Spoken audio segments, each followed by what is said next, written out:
Proverbs 18. A man who isolates himself seeks his own desire. He rages against all wise judgment. A fool has no delight in understanding, but in expressing his own heart.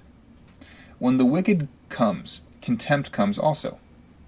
With the dishonor comes reproach. The words of a man's mouth are deep waters. The wellspring of wisdom is a flowing brook. It is not good to show partiality to the wicked, or to overthrow the righteous in judgment. A fool's lips enter into contention, and his mouth calls for blows. A fool's mouth is his destruction, and his lips are the snare of his soul. The words of a talebearer are like tasty trifles, and they go down into the inmost body. He who is slothful in his work is a brother to him who is a great destroyer.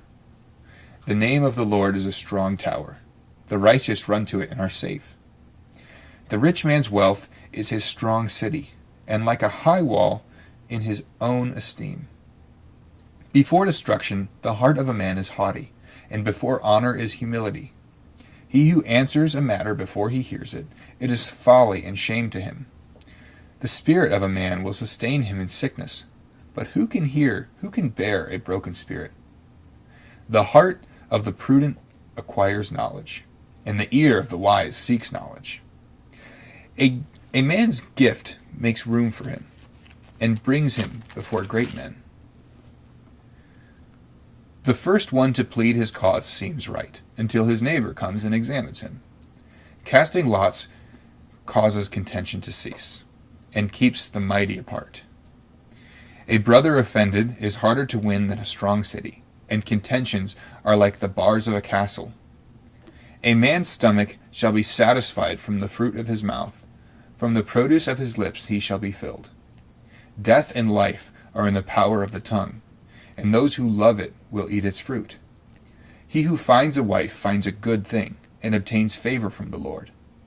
A poor man uses entreaties, but the rich answers roughly. A man who has friends must himself be friendly, but there is a friend who sticks closer than a brother. Let's go again back to verse 2. A fool has no delight in understanding, but in expressing his own heart. He's haughty. He's thinks highly of himself. That all around him are better for hearing him talk, him share what he has on his mind, rather than listening to those that may or probably are wiser than him. In verse 12, we see destruction of the heart. Before destruction, the heart of a man is haughty.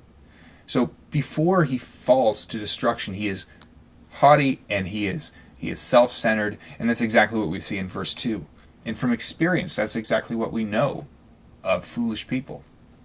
If you would like Proverbs to be read to you every day, click the subscribe button and you will find daily uploads. You can also leave a comment in the section below describing what about this really stood out to you. Thanks for watching.